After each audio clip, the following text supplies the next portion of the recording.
Raise some Cain.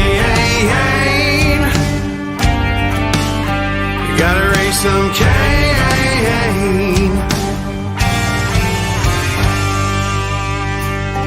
In the heartland where the faith runs strong,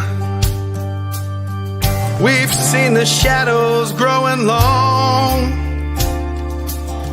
Watch those around us be deceived. Yeah, the fight is at our doors, no matter who we believe. Corruption, lawless day and night, we'll speak the truth into the light. We'll bring the battle, heed the call, watch the whole thing fall. We gotta raise some Cain, show the lies, break some chains and make things right. Feel the power, be the change, time is now. We gotta raise some Cain.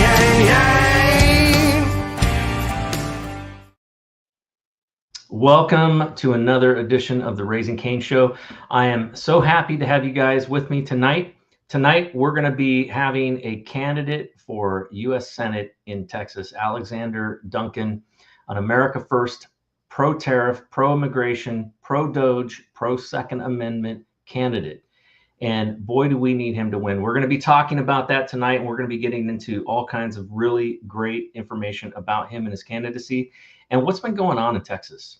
So folks, stick with us. I'm going to run our commercial breaks now, get them out of the way so we're not interrupted during the show, and we will be right back after a short break. It says, I woke up this morning and looked out the door to a country I don't recognize. They put masks on our face to hide our pain, and there's no fire in most people's eyes. And it's still true today. It's still true today that they've tried to destroy the American spirit. And in some instances, they've done a dadgum good job. But in other instances, they have lit an inferno in some people. And we right now are gathering some of those people that are on freaking fire to save this country.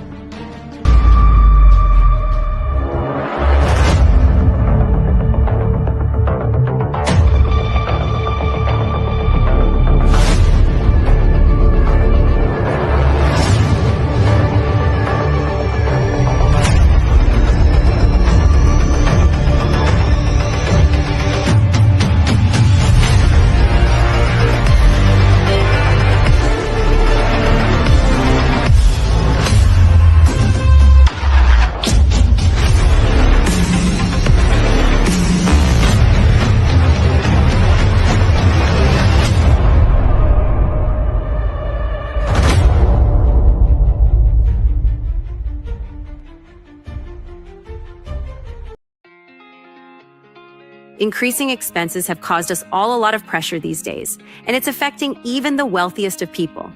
Most have lost their sense of security, stability, and even hope for a strong financial future. The game plan of everyone in your cell phone has likely been disrupted or even hardcore stopped, and most are looking for a creative solution to regain financial momentum. Oftentimes, life's best solutions are the simplest. But first, a question. What is something most people think they should own but don't? Crypto, fine art, real estate? Nope. We are talking about real money. The kind kings and queens fought for and large institutions today buy in mass.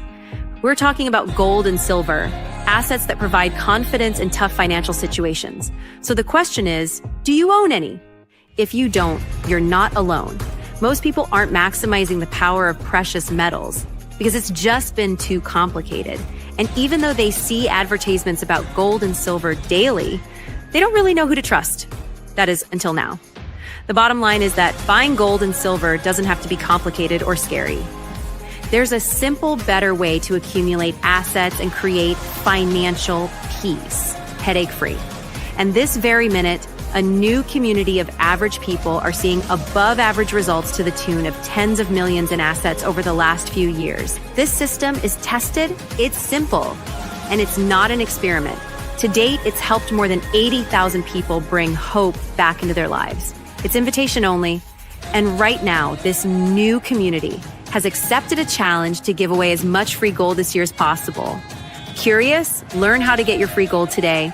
Check out the next step to get the details.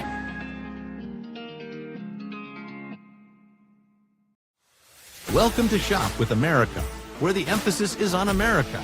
Our movement is to switch away from your shopping with the big box stores and the mega corporations back to supporting family-owned, made in America. We've been giving these big box stores our money every day for years. But what's happened is they've forced many small businesses to shut down. We call this the illusion of choice. We see all these products in these stores, but in reality, it's only a few companies that control it all. There are thousands of lawsuits for health damage because they put profit over our people. But there is another choice. We found a better way. There's a family-owned American factory with product integrity and have always done things the right way for the right reasons. And this company outperforms the big box stores. That's due to their month-to-month shopping club. They make everyday consumer products that we all use and buy again and again, like toothpaste, shampoo, coffee, and organic beef. Go to shopwithamerica.us today. Welcome back to the Raising Cain Show. Thanks, folks, for sticking with us through our commercial break. I promise you there won't be any more interruptions.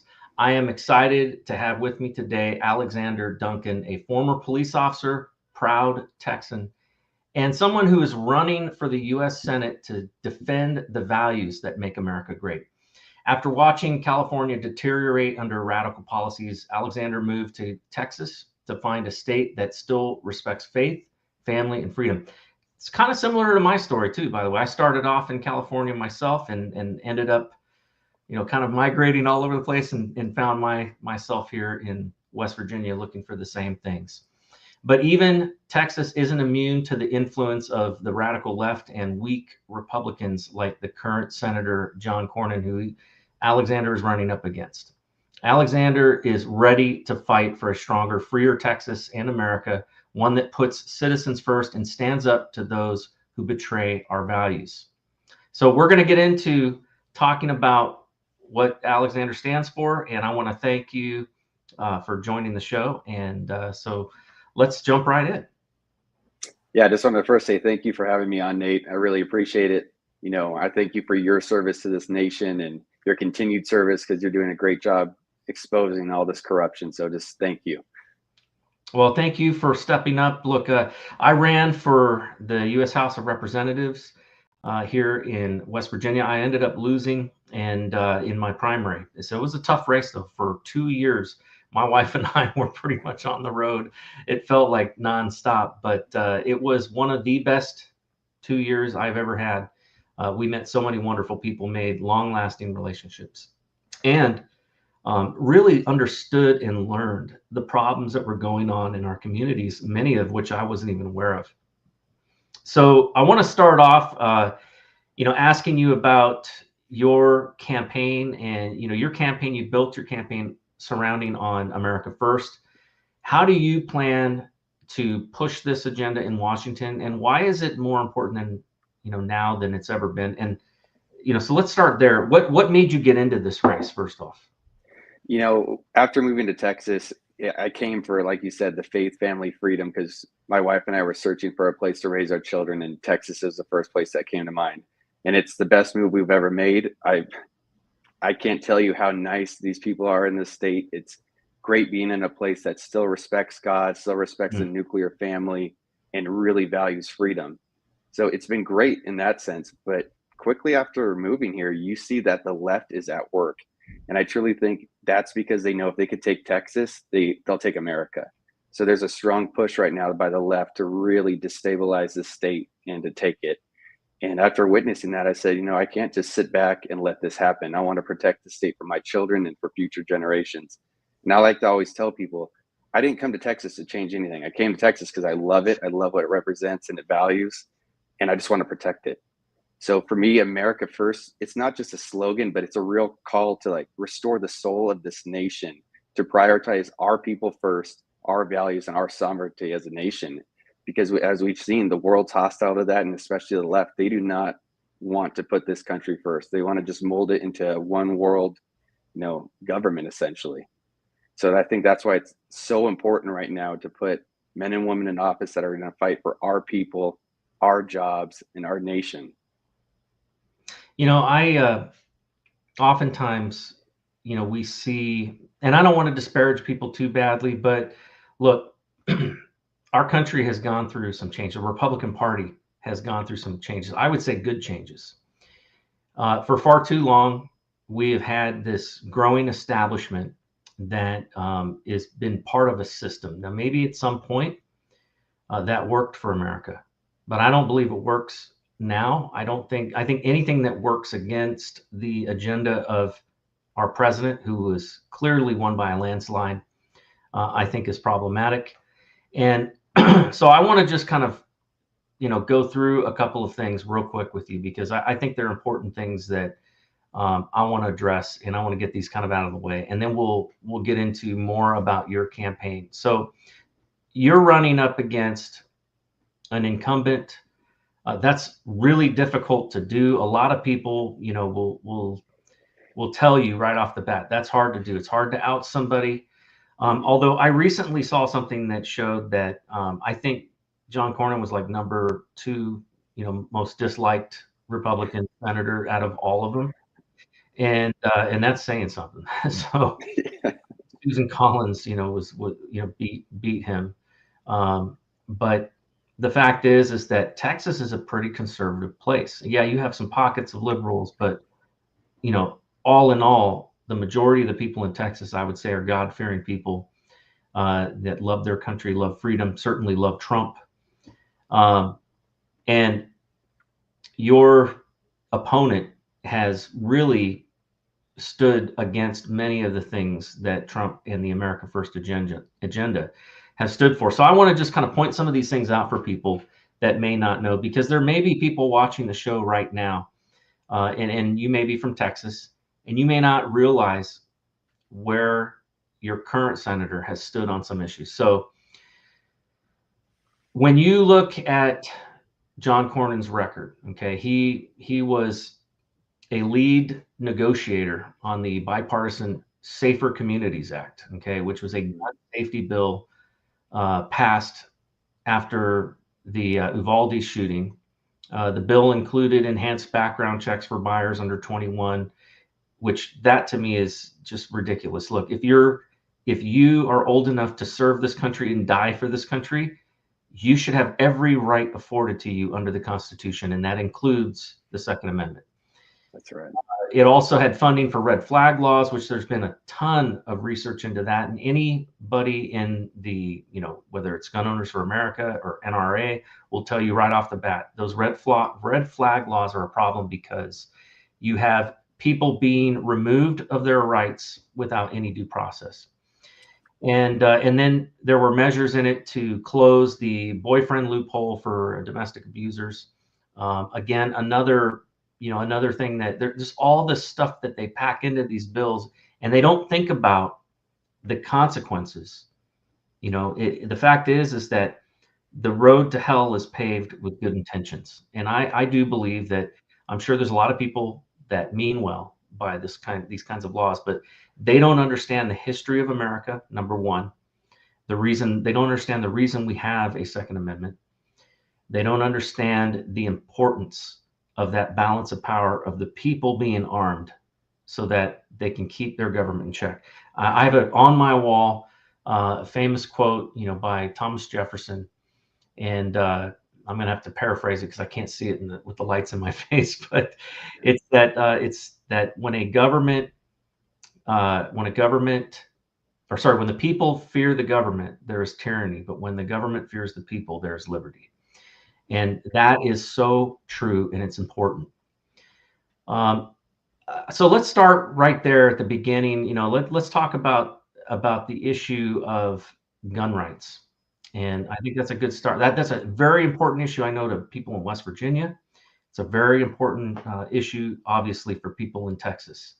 And the reason I say West Virginia, because I got a lot of people watch my show from here. Folks, look, you may not be able to vote for Alexander, but he can vote for you on every single one of the issues that we're going to talk about. He's going to have a vote if he gets elected. And if he doesn't get elected, then you're going to have somebody else who has a very different view than you voting on those issues. So it's important that we support good candidates all across the country, and that there's no closer race than the Senate race.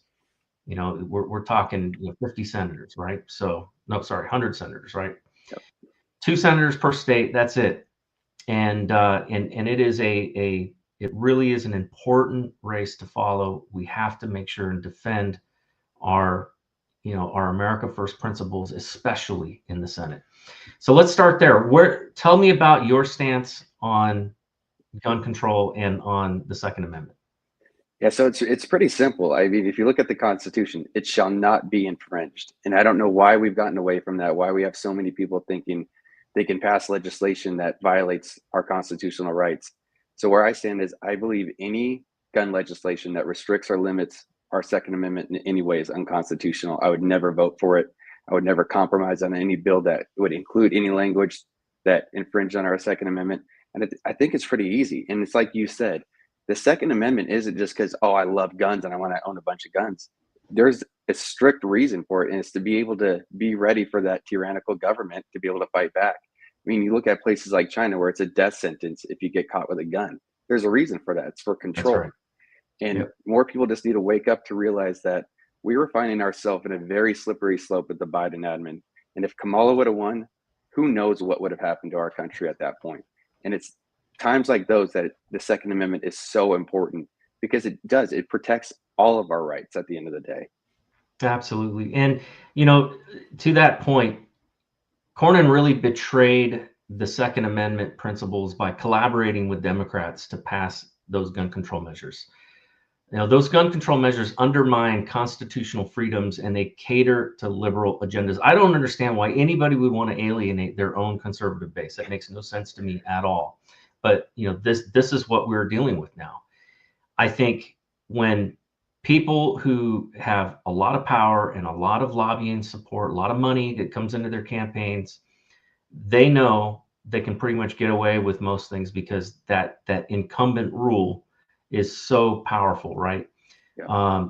I know that because now in my case, I wasn't running against an incumbent, and that's a hard thing to do, like I said. But I've seen and known a lot of people who have, and it's very difficult to overcome. It's not impossible though.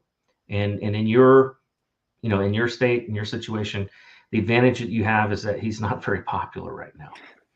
So the important thing is getting the word out there that the people of Texas have a true alternative, somebody that is going to represent them and represent their rights, including their Second Amendment right. So one of the other things that happened, and I want to bring this up because I think this is important. I think people need to understand this, and I think we need to revisit it, is 2020 election. Cornyn voted to certify Joe Biden's 2020 election win, which I don't think it was a win at all. And I think most people would agree with me. Even some Democrats agree.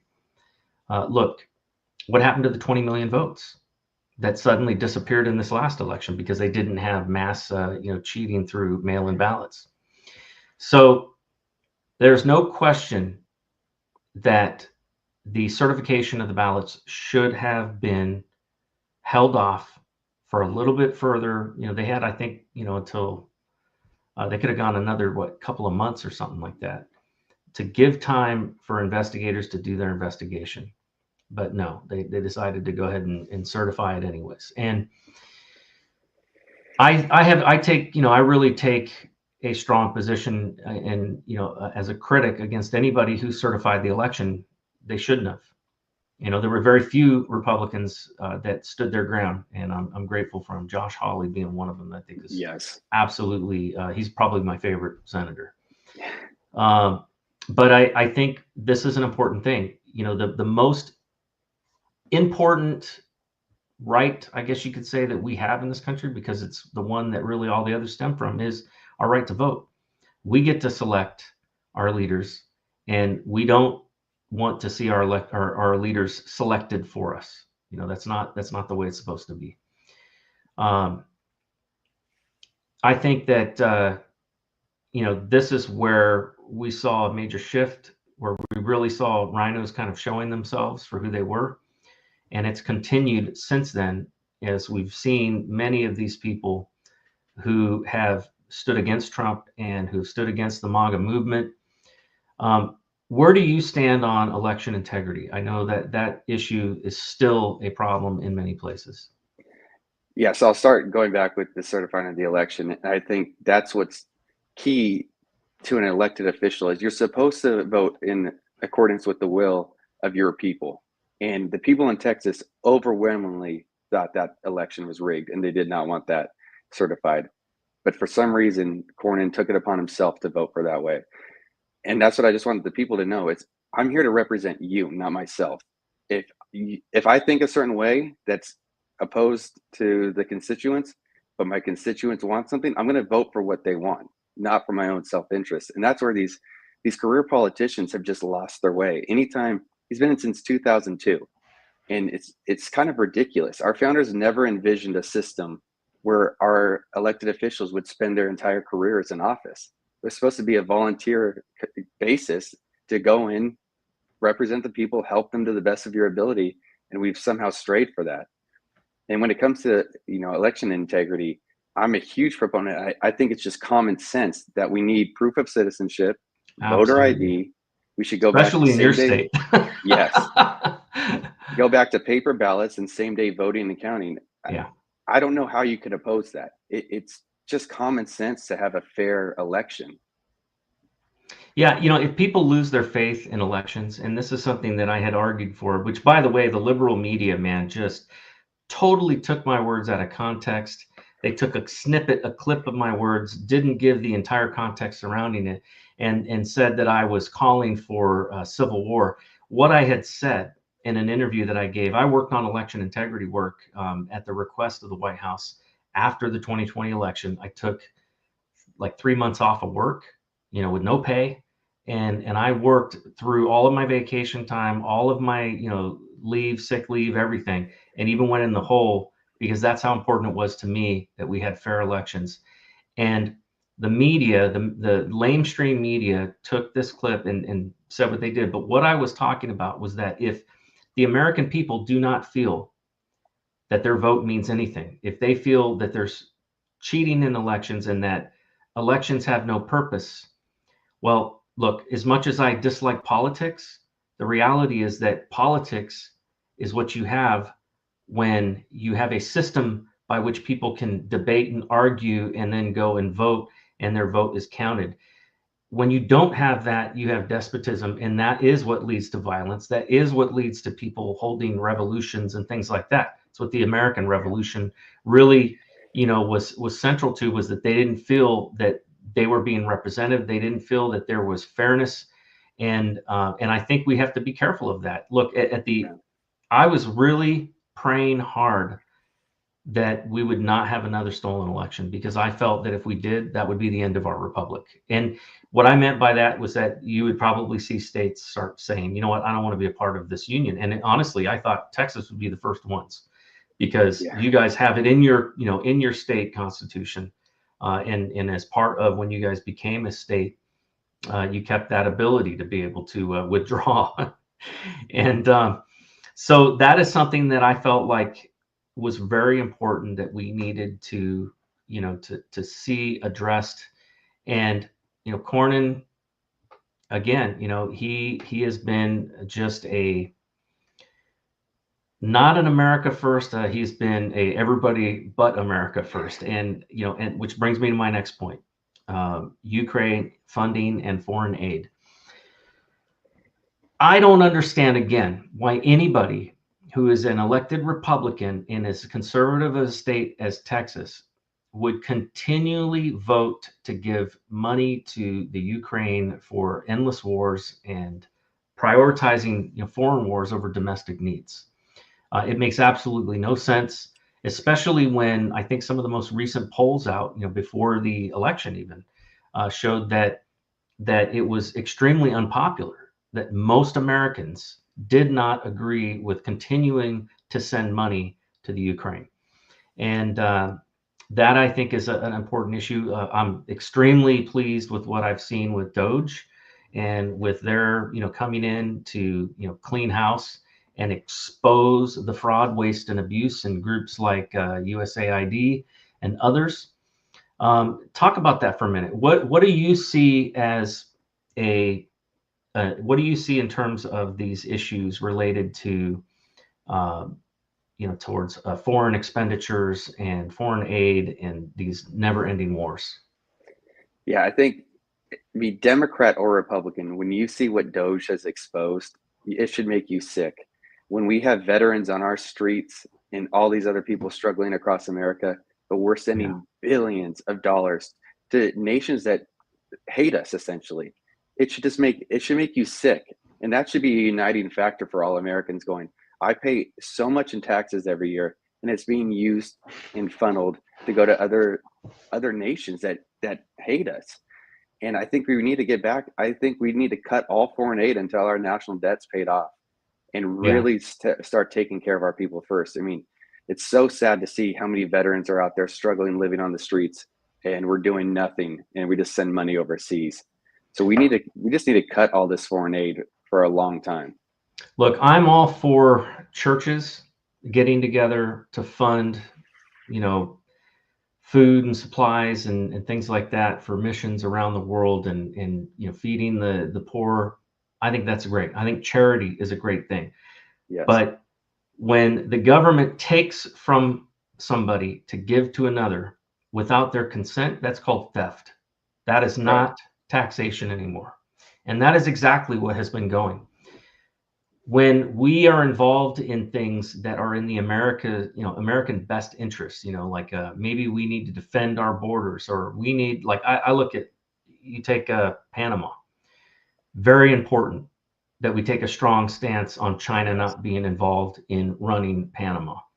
And in fact, we built it, we owned it, and we gave it back under a Democrat, to the Panamanians, and they've allowed China to come in and set up, listening towers and all this other stuff, in the Panama Canal. And it is a real problem, and it's a national security threat. So I don't have a problem with the U.S. saying, you know what, we're going to put some money forward to secure that and make sure that we're not, having foreign adversaries spying on us as our ships are going through there. I don't have a problem with us saying we're going to go and explore,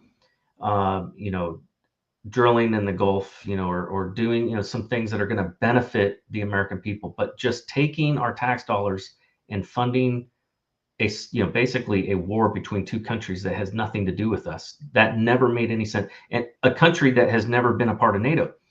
Do I, grieve with the Ukrainians? Absolutely. And I think if you are an American and you want to support the Ukraine, you can send your own money, but don't be taking mine and sending it.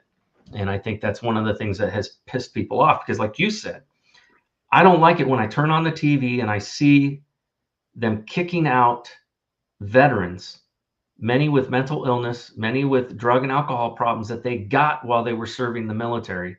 Many of them, with depression and schizophrenia and other, mental health problems that aren't getting the support and help that they need, but they at least had some housing so they weren't freezing at night, get kicked out of hotels in New York so they can move in. Illegal immigrants. Nothing makes me more angry. Yeah, it's terrible. And you hit the nail on the head when you said about charity. And there's studies that prove if the American people keep more money in their pocket, they're more willing to give. Absolutely. And that's great. If we have these churches, charities, nonprofits, go for it. But it should be up to you if you want to contribute and have your money go to those causes. It shouldn't be the government's decision. That's right. Absolutely. And on that note, illegal aliens being moved into hotels, paid for out of our tax dollars. Trump has taken a very strong stance against illegal immigration. Some might say it's been, too strong. I personally think that, we've got to do what we've got to do to get our border secured and get our nation secured and get the people out of this country who didn't come in it the right way and make them go through process. Are there going to be some innocent people that get caught up in this? Absolutely. Are there going to be some, nice people, good-hearted people that maybe came here under false pretenses, with the former administration? Certainly. But that doesn't change the fact that we have laws, and those laws have to be respected and they've got to be followed. And if they're not going to enforce them, then why do we have them? And Cornyn has consistently, been somebody who has been soft on the border. And I think that is something that is a problem. Talk about that for a minute and what you would do differently as a senator for Texas towards border security, immigration, refugees, that kind of stuff.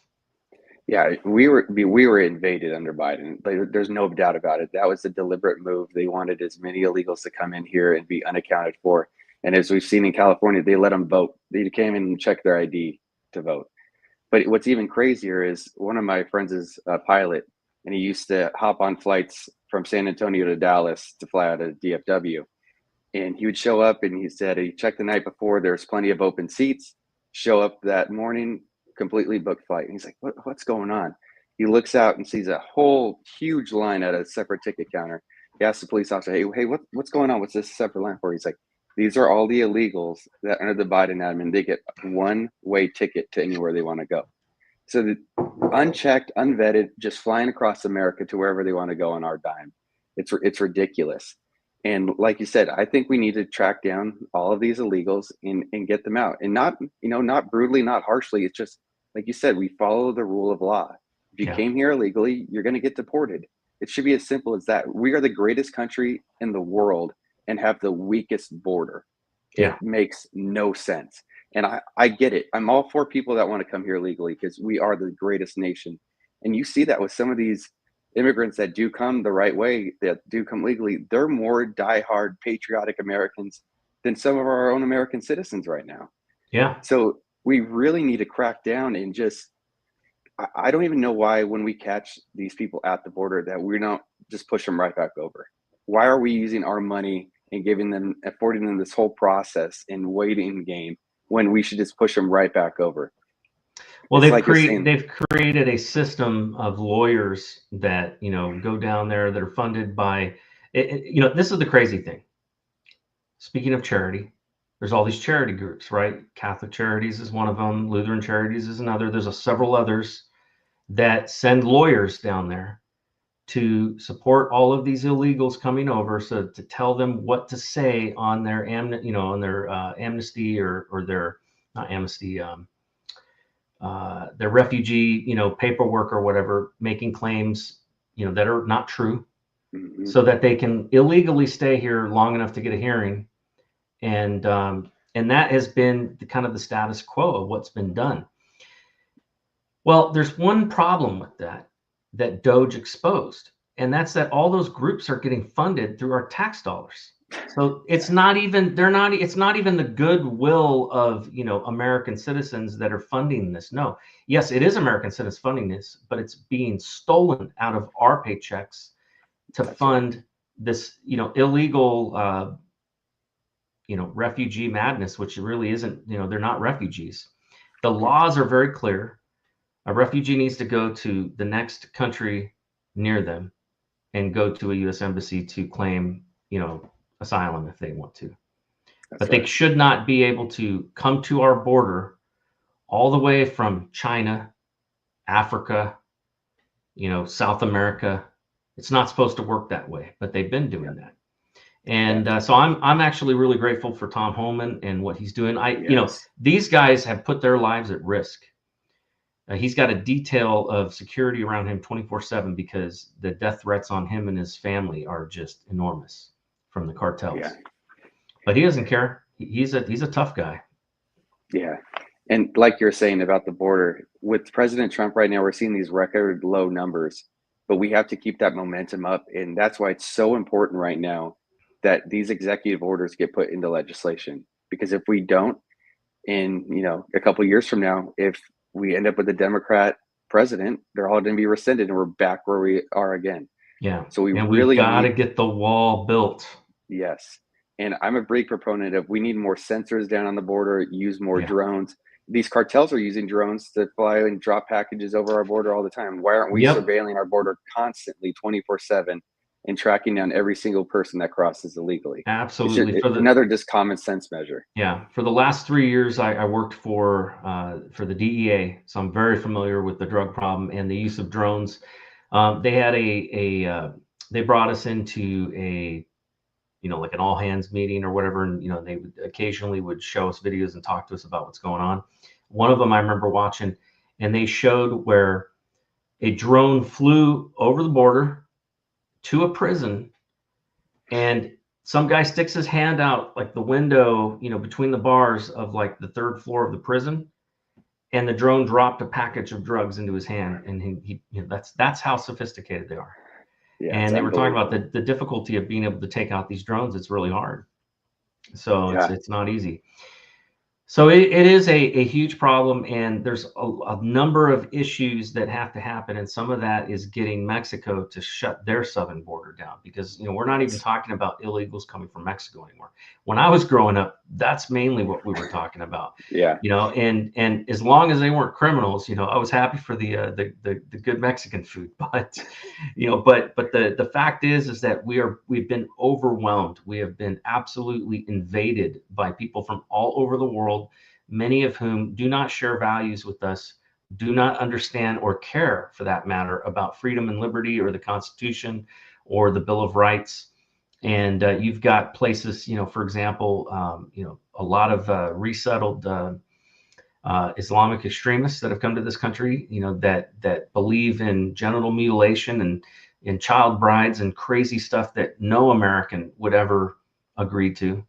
And yet you've got whole places where the police don't even want to go, Yeah. and Speaking on that, I don't know if you are aware of what's going on in Texas right now, but they are trying to build these essentially Islamic only communities, massive communities. yeah, And their whole thing is Sharia law. Sharia And- law, yeah, And you're well aware, because you spent time fighting the enemy for so long, that the Quran makes it very clear what their motive and objectives are. They're not here to assimilate.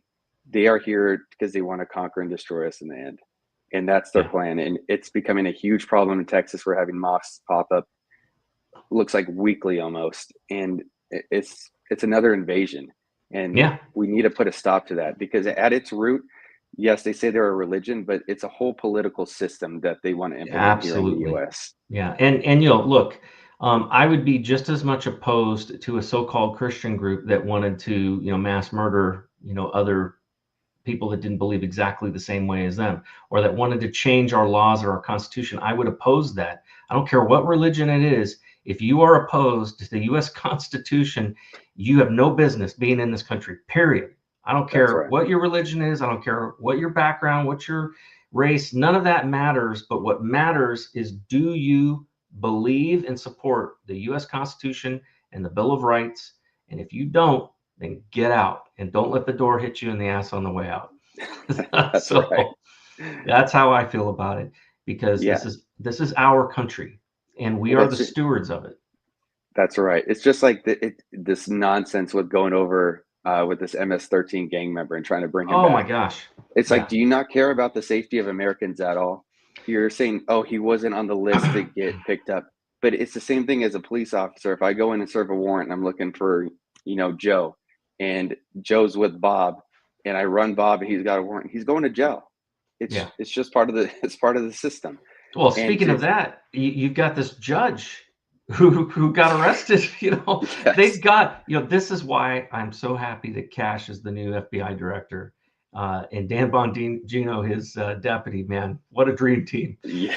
They are now actually the FBI is doing what they were supposed to be doing all along, protecting our country, going That's after right. actual criminals, going after those who would subvert justice, like this judge who's hiding, an illegal immigrant who had all kinds of priors for strangulation and domestic abuse and all of this stuff. She was hiding him in her home. What kind of insanity are we seeing in our judicial system?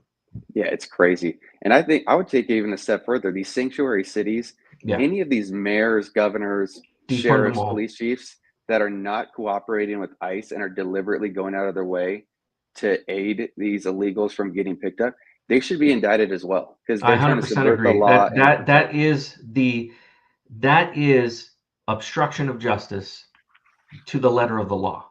Exactly. When they do things to aid and abet criminal aliens that are here in this country, that is obstruction, and they should be arrested. The FBI should go in and arrest them. It's that simple. That's right. So I am happy to see some of those things happening, because the fact is that the states don't get to subvert federal law, and right. they just don't. That's not the way it's supposed to be in our country. And there are things that don't fall under the federal government's responsibility, but the federal government has responsibility over the protection of our borders, and the states are supposed to comply. Any state, any government, any city that is involved in that, they should have their funding stripped from them. And I agree. I think the mayors, the governors, they should be arrested. Yeah, so that's right. So you've got a background as a cop. So Yes, sir. Tell me about your background and how that has kind of informed who you are and what you see as kind of the things that are important.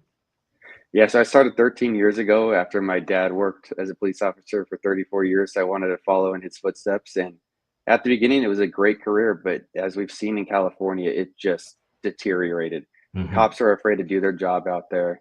They're not supported. They're more concerned about getting charged themselves with a crime than these criminals we arrest. And it just made me sick seeing these radical left policies and how they are affecting not just police officers, but your everyday law abiding American. You're doing them a disservice. You're protecting criminals over, law abiding citizens. It's laughable. And that really got me like thinking like, I got to do something. And someone once told me, hey, you can't complain unless you're willing to step up and try to make the change yourself. So when I came over here to Texas, I'm like, there's no shot of me ever winning a seat in California with my views. And now that I'm over here, I'm like, this is a state where I could actually put these views, these values into practice and represent the people how they want to be represented here. Absolutely. Absolutely. On that note, you mentioned about cops being afraid to do their job, and because they'll be the ones that, get indicted. It's interesting, though, that seems to be only a problem for local city cops and for, maybe state police. The feds over the last 4 years under Biden seem to run rampant with, violating people's rights all day long, and yet never seem to be afraid of ever getting arrested for that. And it's a big problem. And so as much as I'm happy that Cash is there and Dan Bongino's there, one of my concerns is that we've got to do something about reining in the abuse of power that has happened by many in the FBI. And there are many good guys in the FBI that I know personally, and I do not disparage them. But the fact is there are bad cops everywhere. Yep. And if you as a cop, at a local level were to, yank some guy out of his car and start beating the hell out of him without reading him his rights or for no reason because you didn't like the way he looked, you could get arrested for deprivation of rights under color of law. Instantly. However, absolutely. However, FBI does that and they can get away with it. I mean, they were kicking in people's doors for simply walking around inside the Capitol building. Many people who just simply followed the crowd after they were let in. Granted, there were some violent people there, and those violent people should have been arrested, but it should have been dealt with like any other violent crime. Yeah. What happened in DC was, without any doubt, it was a politicization of the federal government, and you had multiple people that were over 1,000 people arrested for January 6th. I see that there's like this out of balanceness, right? There should be a balance. A cop shouldn't be afraid to do his job, and he should be able to do his job and have those protections that go along with that. At the same time, I think every cop needs to understand the Constitution. And that's one of the things that I wish that they would do more of, is ensuring that officers of the law, whether they're at the state, local, federal, wherever, they should be indoctrinated into the Constitution. Yes. And I think that would stop a lot of the abuse. Yeah, it's funny you mentioned that because I actually see there's a big push right now I think for these law enforcement agencies to hire people that are not strict constitutionalists. And we kind of saw it with COVID, where we had agencies across America going out and arresting people or giving them citations for not wearing masks, for going to what they claimed was a prohibited area at the time. Yeah. And I think that was kind of a practice run to see if they could turn law enforcement against the people when it comes Absolutely. time. Absolutely. And it worked in many cases. I mean, I'm sure there were, we only tend to hear the bad stories. We don't hear the story of the cop that stood up and said, I'm not doing that. But without a doubt, there were cops that went, and I remember, I don't remember what city it was in, but there was a department that sent out their cops to basically go write tickets, for cars that were parked in the church parking lot during COVID, because they had they were broadcasting the church service, locally to the radio, so that way the people could sit in the parking lot. So they were even going out of their way to not violate the state's rules of separation and all that, but they wrote tickets to all the cars. Like, how ridiculous is that? Whatever happened to the First Amendment, of the Bill of Rights, the right to, to be free from the government basically telling you, how you cannot worship God. It's ridiculous. And going back to, the FBI, take it a step further, the Capitol Police with the Ashley Beard shooting. Yeah. As a police officer, that is clear as day. That was a bad shooting. Absolutely. If you're in California, you would be in jail right now for that. But again, they kind of clean their hands with it, and it just they gave the guy an award. Yeah. Yeah. It's just absolutely crazy. And now there's another thing that's related to law enforcement, and it also relates to our intelligence community, which the FBI is a part of that. And this is another thing that to me is very important that not enough people understand.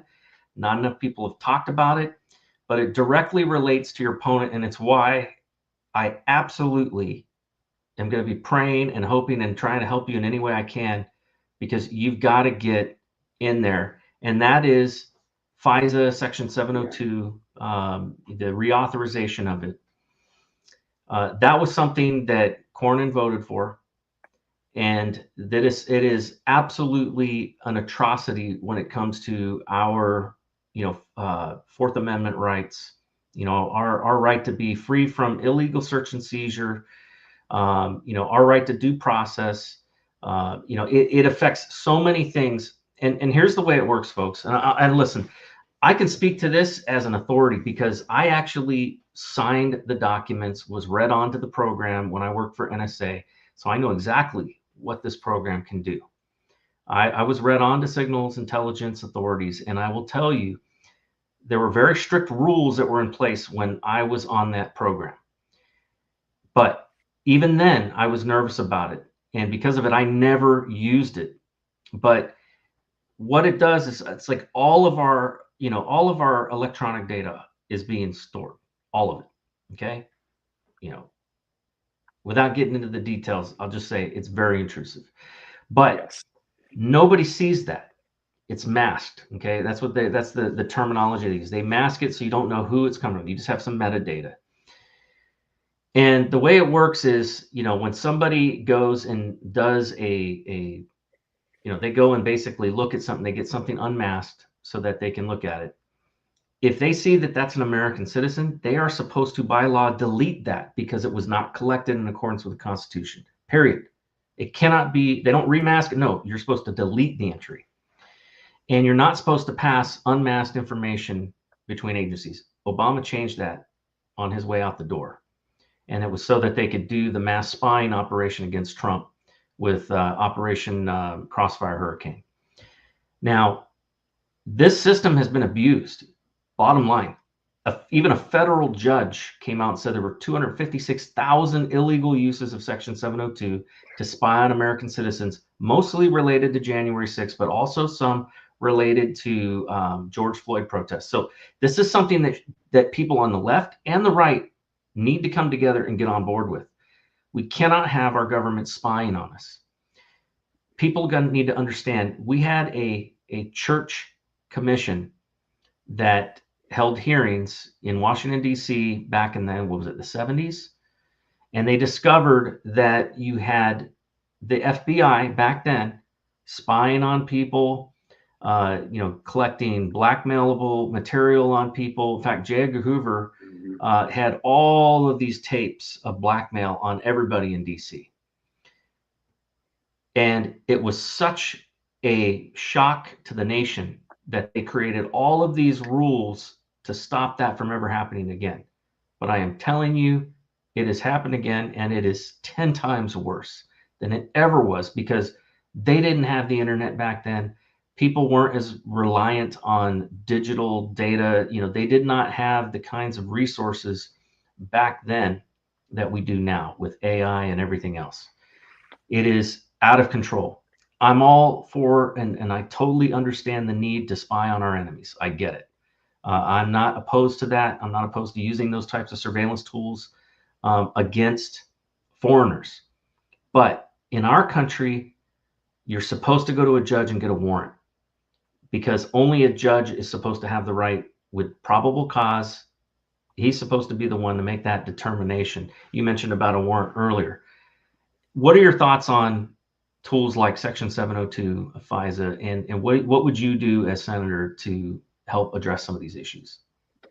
We need to repeal, as much as we can to ensure it's only used against our adversaries.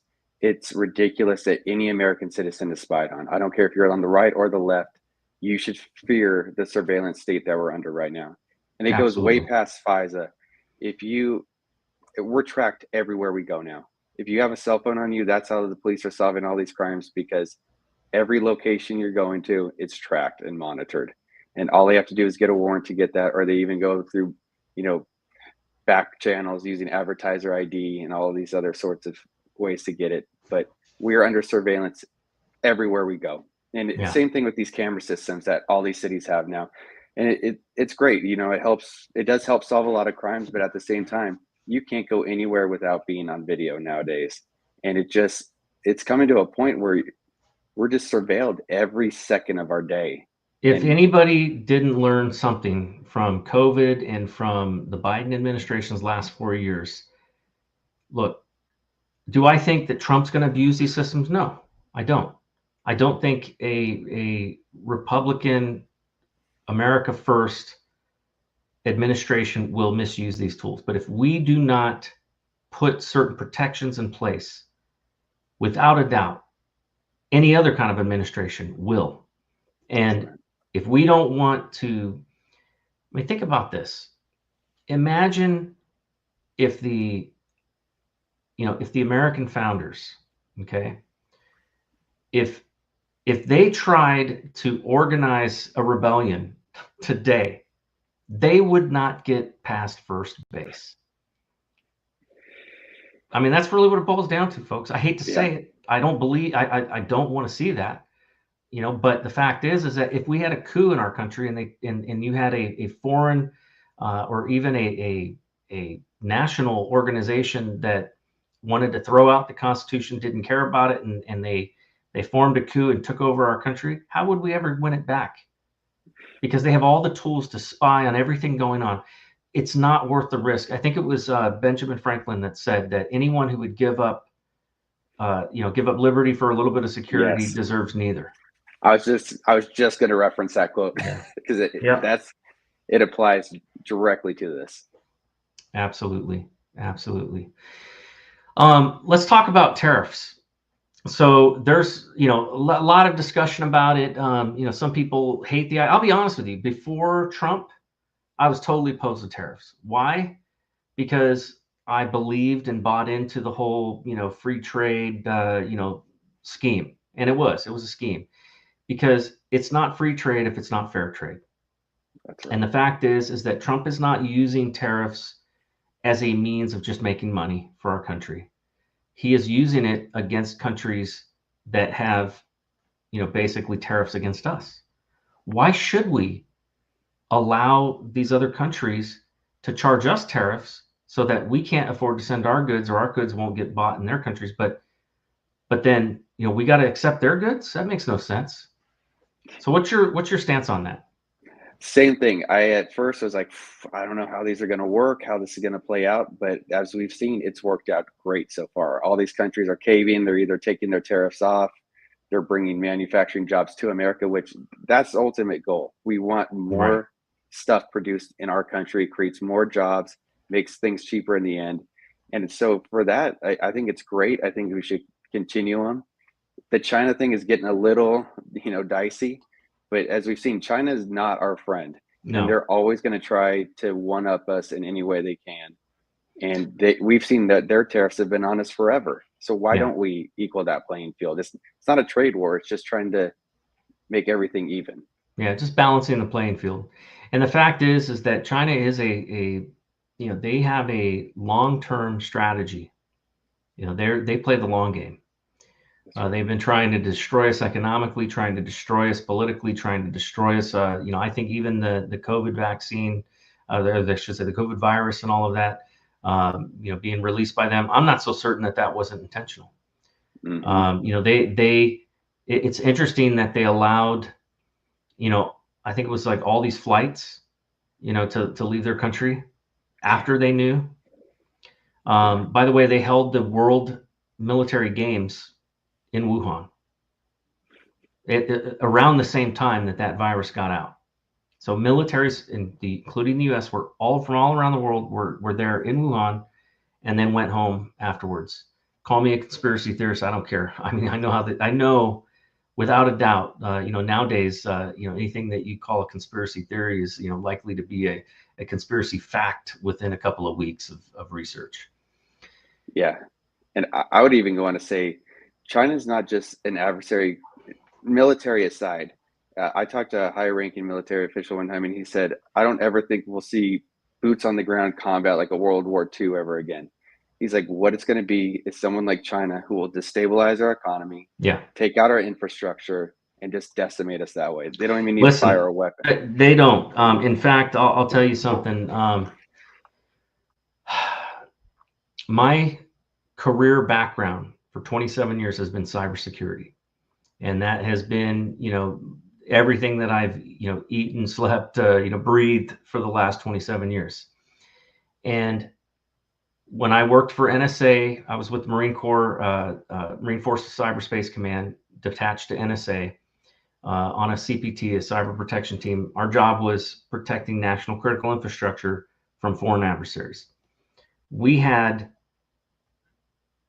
several teams, I'll just put it that way, dedicated to China. And then we had like one team for, Russia and, some, I think other foreign adversary, and, one team for another combined other couple countries. And the fact is that China is like 90% of the threat when it comes to cyber warfare. Yeah. And they are doing things that, they've been probing our systems, finding our weaknesses for the last, decade or longer. And I really do believe that, again, like you said, that the next war is not going to be fought, with bombs and missiles. It's going to be fought. There's going to be a major component of it, at least. It's going to be cyber warfare. And if we're not prepared, and we are not prepared right now, our national critical infrastructure is woefully inadequate in protecting ourselves against that.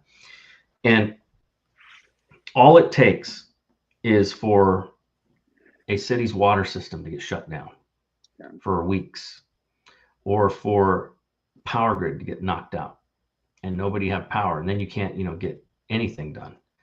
I think, they've always done like EMP scenarios and stuff like that. The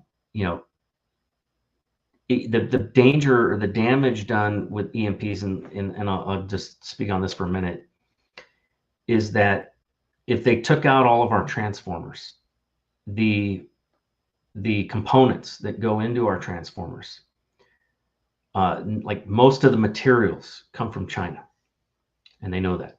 We don't have enough to replace transformers, adequately.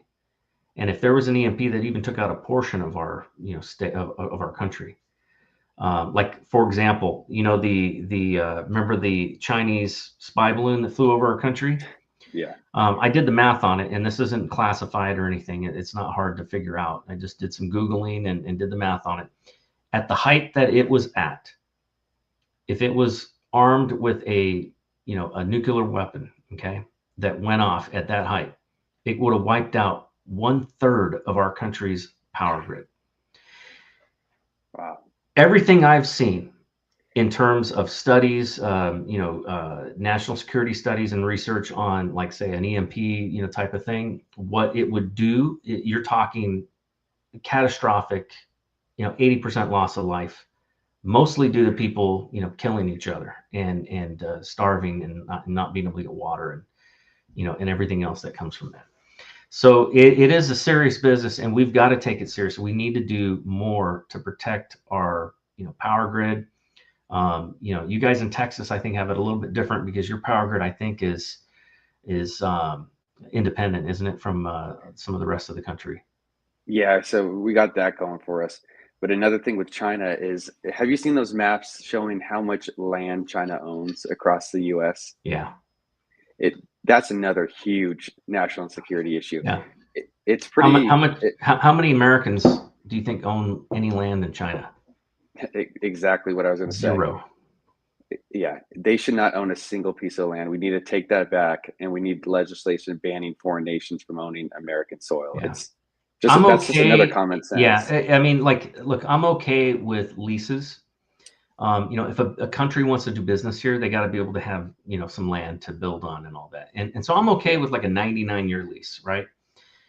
That's a typical thing. And I'll tell you where I first heard about that is the Native Americans in America. Mm-hmm. If you want to own land on their land, oftentimes they will allow, American businesses to build something, or even people to build homes on their land. My dad owned a couple of properties that were on Indian land on the Colorado River. And what he was given was a 99-year lease, meaning at 99 years, the land goes back, along with any improvements, goes back to the Native Americans. Now, they can renew the lease or they can choose not to. And that is what the United States should do for any foreigner on our land.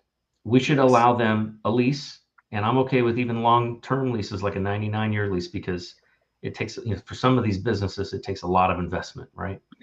They can more than recoup their investment in 99 years.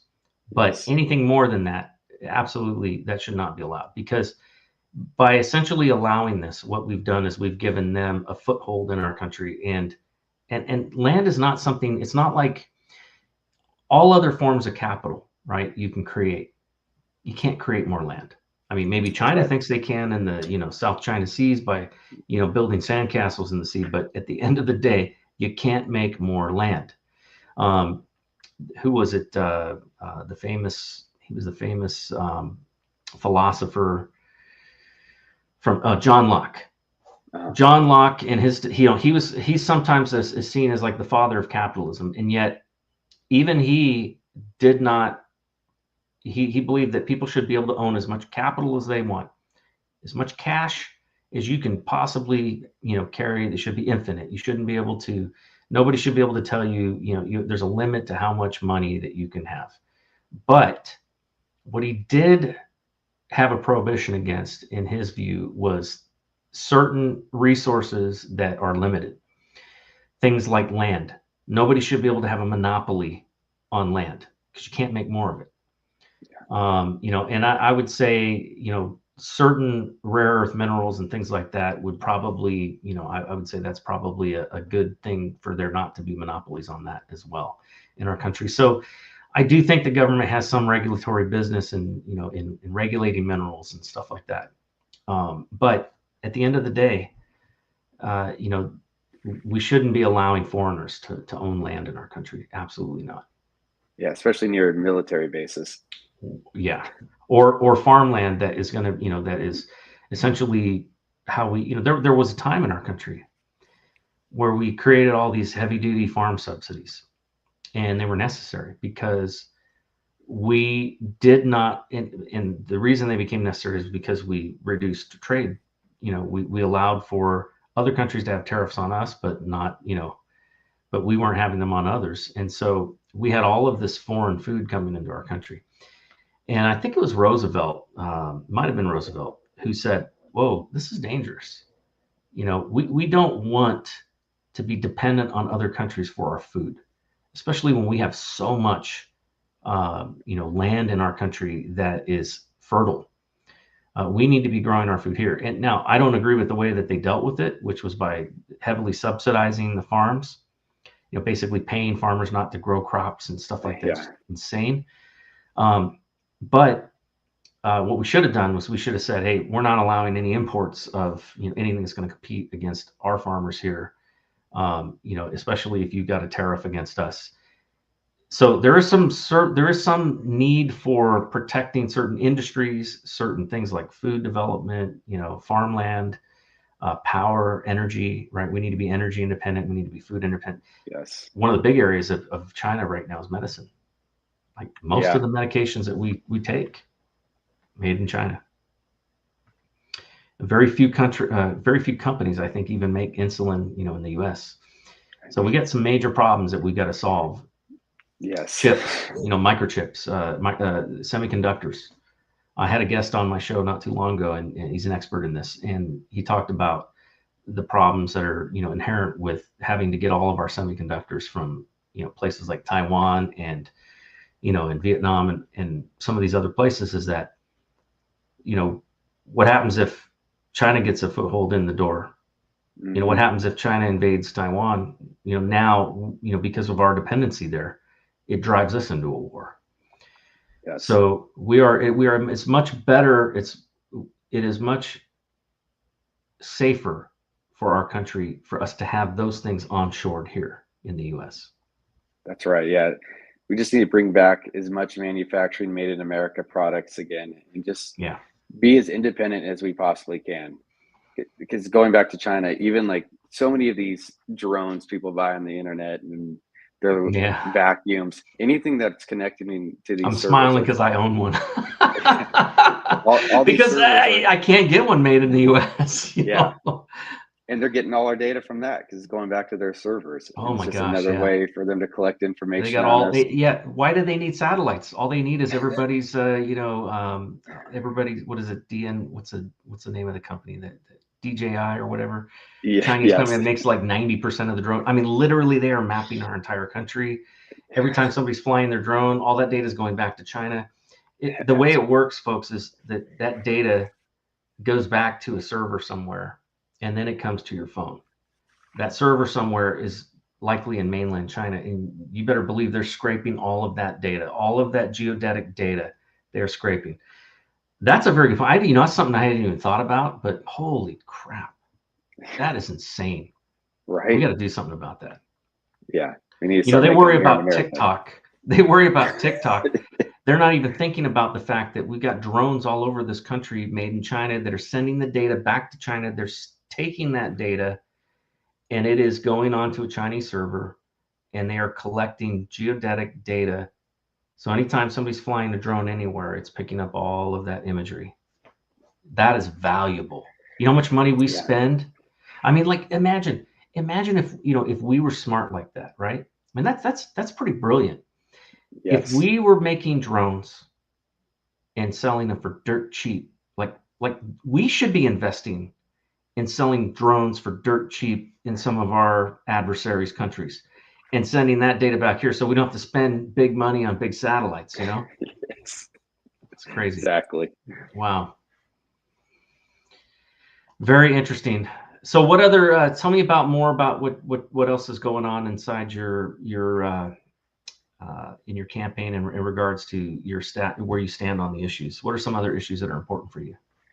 So I think we nailed America first, the border security, Second Amendment. And right now we brought up is Islam's becoming a huge issue across the U.S. with these cities popping up. So I really want to take a hard, stance on that and really look at what we can do.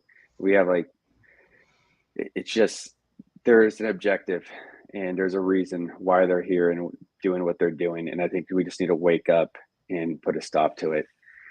But besides that, it's truly just, my whole run is predicated on not being a career politician. And I think we've seen great success with President Trump and what he's been able to do, because we need people, especially like men and women from the working class, that know how these policies directly affect the people. So I think for too long, it's too many attorneys that rise up in power and enter the political world, and they're so out of touch with the actual people that they're going to be voting for. So that's what I bring something different to the table. I bring a fresh perspective. I've never been in politics. I'm not beholden to any special interest groups or lobbyists. And I just truly want to represent the people and do the best for them. And I think we just need more of that in this country. We need to get back to what the founders always envisioned, and just have people in there that want to do it for the right reason, aren't going in to get rich, but just want to truly help and serve the public. Yeah, we need more of that. Unfortunately, it takes money, folks.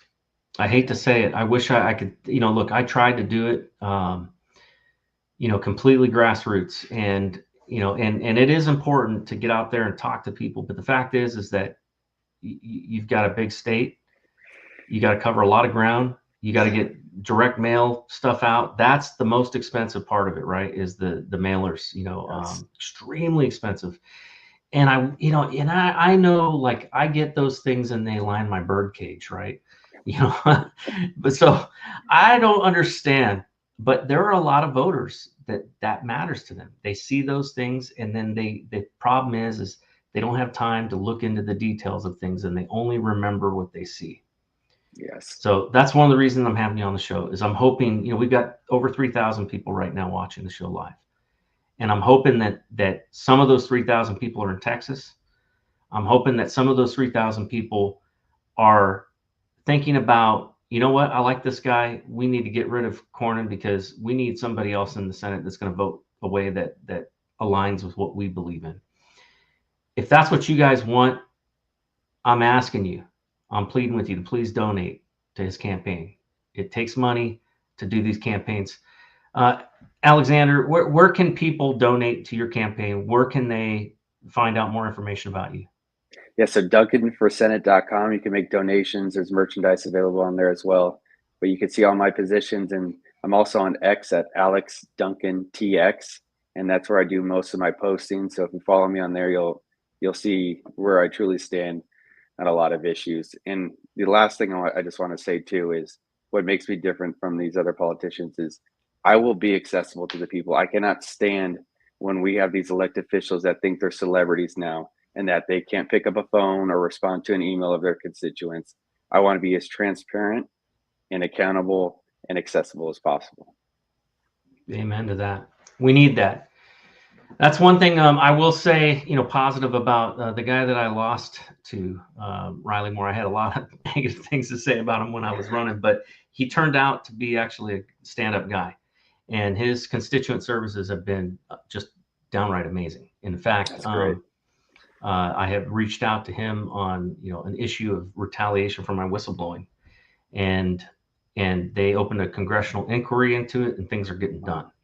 Wow, that's great. And I'm getting calls like every other week from his chief of staff. It's been amazing. So I'm very grateful for that, because we need to be able, look, that's who represents us, right? That's who, in the case of senators, you guys are representing the state's interests as well. And you got to make sure that your states are being protected, that Texas's, interests are being represented in Congress.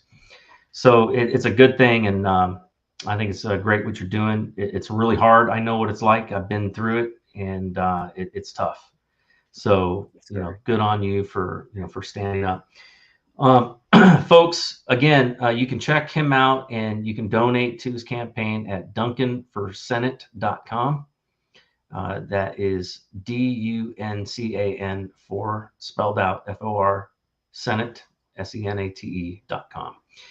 And I always like to end the show, by asking my guests the same question, because I think that, I know I have a tendency to kind of, I like to talk. So, and I want to make sure that what we talked about, that the thing that you want to get across, you get across. So out of all the stuff that we talked about, what do you want people to take away from this conversation?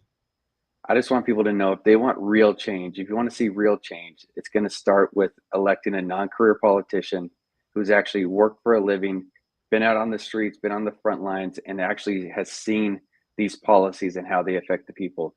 Especially coming from California, I've lived and worked under these policies. So I think that makes me best equipped to actually fight back against these policies. It's one thing to hear about them, but it's one thing to actually live them. And I bring that too. And I just want to say, I'm about America first. And America first is just about uniting all Americans, not about right or left. It's truly doing the best for the American people. So just like I said, if you want real change, it's going to start with electing someone like me and not another politician that's in it for, for themselves, essentially. And on that note, I want to add something to that. Oftentimes, especially like in rural areas and things like that, there's a tendency to kind of see somebody from California as like, he's from California. Why should I trust somebody from California? Just remember, the two best presidents we've ever had, Ronald Reagan came from California. Donald Trump came from New York. When people come from these states that are completely corrupt and overrun with liberal ideology, and they've continued to stay consistently conservative, that tells you a lot about who they are, and that they're a real conservative, not a fake one. Right. With that, folks, I want to close in prayer. I realize, and it's a good thing that Alexander's standing up and, and he's fighting a good fight here and running for office, but, he can do everything right. And at the end of the day, not win. And, and the funny thing is his opponent can do everything wrong and still win, because there's always the hand of God in these sorts of things, especially in elections and in leadership of countries and things like that. We know that it's biblical. And so I always like to pray, and I especially want to pray for you, Alex, and pray for our country as well. Heavenly Father, Lord, I just thank you for Alex and for him being willing to stand up and be counted and to fight for his state of Texas and for this country. Lord, I pray your blessing would be over him and his family as they are, doing this tough race and fighting this fight. I know how hard it is, having gone through that. Lord, I pray that you would bring wise counsel around him, Lord, that you would bring the volunteers that he needs, that you would bring in the funds that he needs in order to be successful and win. And Lord, we do pray. We pray for him to win. Lord, we pray and ask that you would not just help him to win, but help every person in the land who is a true conservative and who truly is going to put America first, that you would help them to win so that our country can be great again, so that our interests are being met and put first above those that are not part of this country, Lord. And Lord, we pray that you would help America to rise again to be the shining light on the hill for the rest of the world of liberty and freedom and constitutional government, and most of all, of what a Christian nation is supposed to be like. Lord, I do pray that you would bless Alexander's endeavors, Lord, that you would help him to overcome the challenges that are certainly before him. But Lord, we know that nothing is impossible for you. And for that, Lord, I am excited and hopeful. And we just pray your blessing over everything that he is doing and working on in his state. We ask this in Jesus' name. Amen. Amen. Thank you. Yeah, thank you. And folks, remember to check out Duncan for Senate. Yes, Duncan sir. for Senate.com. Please go and check out that website. Please donate if you can. Every little amount helps. Every amount helps, folks. It does make a difference. And let me explain something, the way it works. These primaries are critical because if you can't get a sufficient amount of money, then the people with the big money, they won't come in to help.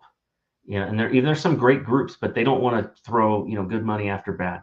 So we've got to make sure to help fund his race so that he can win and can take out a rhino that basically is I'll just call it what it is, that basically does not serve the interest of Texas nor of the America First American people.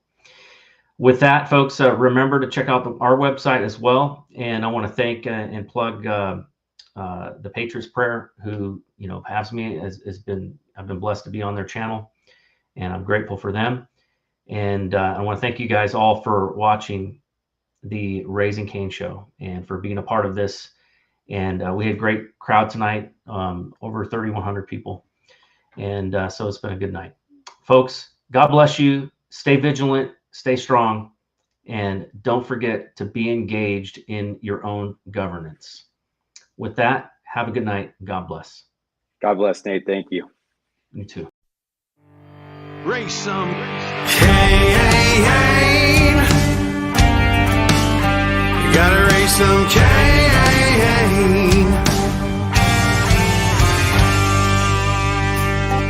In the heartland where the faith runs strong, We've seen the shadows growing long. Watch those around us be deceived. Yeah, the fight is at our doors, no matter who we believe.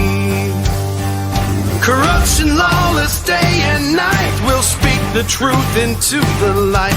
We'll bring the battle, heed the call, watch the whole thing fall. We gotta raise some Cain, show the lies, break some chains and make things right. Feel the power, be the change. Time is now. We gotta raise some Cain.